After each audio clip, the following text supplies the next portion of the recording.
साथियों नमस्कार। हिंदी साहित्य की इस कक्षा में आपका स्वागत है। हम कबीरदास जी की रचनाएं पढ़ रहे हैं इन दिनों। एक तो आप लोगों से आग्रह है कि जो कक्षाएं ली जा रही हैं वे सारे विद्यार्थियों तक पहुँचें, इसमें आप थोड़ा सहयोग करें। ऐसे बहुत सारे बच्चे होंगे जिनको अभी पता नहीं होगा कि इस प्रकार की कक्षाएं ली जा रही हैं और ये कक्षाएं आसानी से सुलभ हो सकती हैं आज के आधुनिक माध्यमों से। तो चाहे वो स्वयं पाठी विद्यार्थी हों या नियमित विद्यार्थी हों, अधिकतम बच्चों तक यह पाठ्य सामग्री पहुंच सके, इसके लिए आप प्रयास कीजिए, उन तक ये सूचना पहुंचाइए। हालांकि नियमित विद्यार्थी हमारा प्रधान लक्ष्य है, लेकिन यदि स्वयं पाठी विद्यार्थियों तक भी इसका लाभ पहुंचता है तो कोई हानि नहीं है। कबीरदास की कविता के अनेक पक्ष हैं, लेकिन उनकी कविता का जो सबसे सशक्त पक्ष है, उनकी कविता का, उनकी कवि जीवन का जो सबसे महत्वपूर्ण पक्ष है वह तत्कालीन सामाजिक असंतोष से जन्म लेता है। कबीर ने धार्मिक क्षेत्र में या सामाजिक क्षेत्र में जो पाखंड देखा, उसका पुरजोर विरोध अपनी कविता के माध्यम से किया है। तो आज ये वैसा ही एक पद है जो हम पढ़ने जा रहे हैं। कवि कबीर पंडित को संबोधित कर रहे हैं, क्या कहकर? पांडे कौन कुमति तो हिलागी। पंडित को पंडित तक नहीं कहते। अब संबोधन देखिएगा, कबीर जब किसी साधक से कह रहे हैं तो उसे भाई कह के संबोधित करेंगे। कहत कबीर सुनो भाई साधो, साधो कहेंगे, भाई कहेंगे। लेकिन जब वे किसी पंडित को, सभी पंडित नहीं, ऐसा पंडित जो केवल पाखंड कर रहा है, अपने पांडित्य का उपयोग है वह अपने स्वार्थ सिद्धि के लिए कर रहा है, वहाँ जब कबीर संबोधित करते हैं तो उसे पंडित भी नहीं कहते, पांडे कहते हैं। ऐसा नहीं है कि कबीर पंडित शब्द से परिचित नहीं है या वो उसे काव्य पित्त नहीं मानते। उन्होंने लिखा है 2.5 अक्षर प्रेम का पढ़े सो पंडित हो, पंडित कहा है। लेकिन जब वे संबोधित कर रहे हैं ऐसे व्यक्ति को जो धर्म के नाम पर अपना स्वार्थ सिद्ध कर रहा है, तो कबीर का हृदय आक्रोश से भरा होता है और वे उसे पंडित नहीं, पांडे कहकर ही संतुष्ट हो पाते हैं। पांडे कौन कुमति तो हिलागे। अरे पांडे, अरे पंडित, अरे पंडे, तुम्हें कौन सी कुमति लग गई, तुम्हारी कौन सी दुर्बुद्धि जग गई है। तू रामन जपहि अभागे। अरे अभागे, तो राम का नाम क्यों नहीं जपता? तो परमात्मा का नाम क्यों नहीं जपता? वेद तुरान, ये तुरान नहीं, वास्तव में पुराण है। वेद और पुराण। वेद पुराण पढ़त अस पांडे, खर चंदन जैसे भारा। राम नाम तत् समझत नाही, अंत पड़ी मुख छारा। वेद पढ़ा का यहु फल पांडे, सब घट देखी रामा। और जन्म मरण थे तो तू छूटे, सुपुल हो ही सब कामा। जीव बदत अरुधर्म कहत हो, अधर्म कहाँ है भाई। आपन तो मुनिजन वह बैठे, कासन कहो कसाई। और नारद कहे व्यासियों भाके, सुखदेव पूछो जाई। और कहे कबीर कुमति तब छूटे, जे रहो राम ल्यो लाई।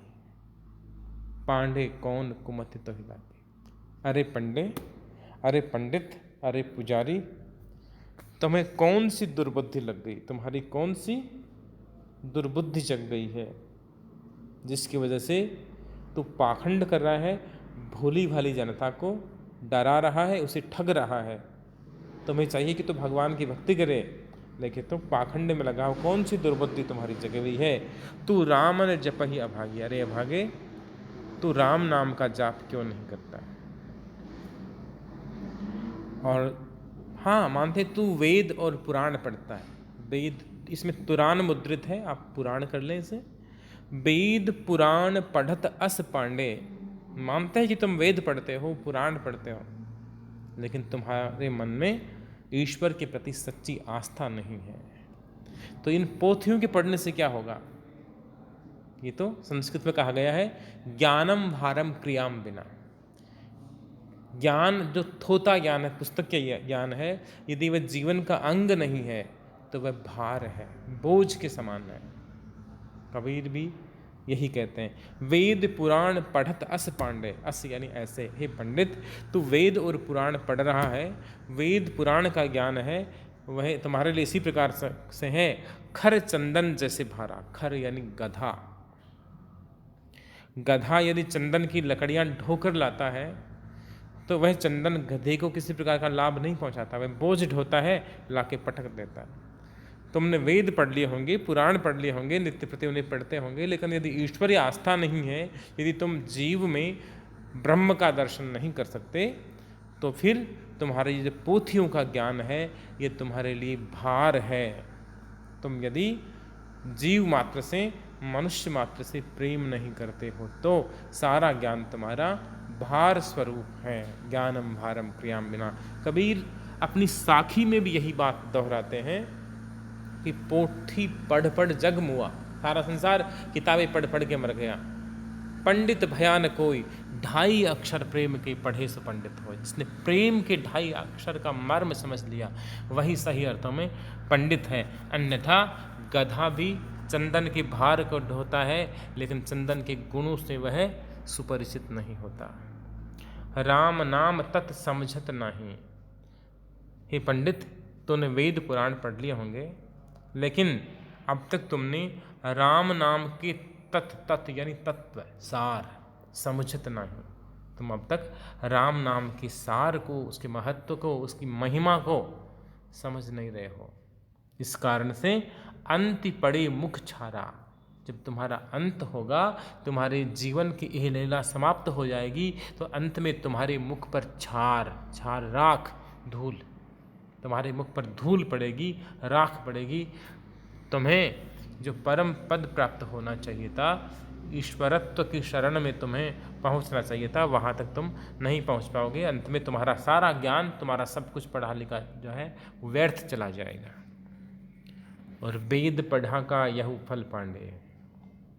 हम स्वयं को वेद पाठी कहते होंगे, लेकिन वेद पढ़ने का तो यह परिणाम होता है, उसका फल तो यह होता है कि सब घट देखे रामा। घट यानी हृदय में, तो सबके हृदय में, घट घट में राम को देखे, भगवान को देखे, ईश्वर को देखे। क्योंकि वेद का सार तत्व तो यही है। वेद तो यही कहते हैं, अहम ब्रह्मोस्मि, मैं ब्रह्म हूँ, तत्त्वमसि, तुम भी ब्रह्म हो, सर्व ब्रह्म खलु विदम। सारा जो कुछ दृष्टिगत हो रहा है वह सब ब्रह्म का ही स्वरूप है। तो घट घट में राम देखना, वेद पढ़ने का तो ये सार है। वेद पढ़ा का ये फल पांडी, सब घट देखे रामा। वेद पढ़ने का तो यह सार होता, ये लाभ होता कि तू घट घट में, प्रत्येक प्राणी में ईश्वर को देखता, परमात्मा के दर्शन करता। और जन्म मरण थे तो तू छूटे, सुपुल होई सब कामा।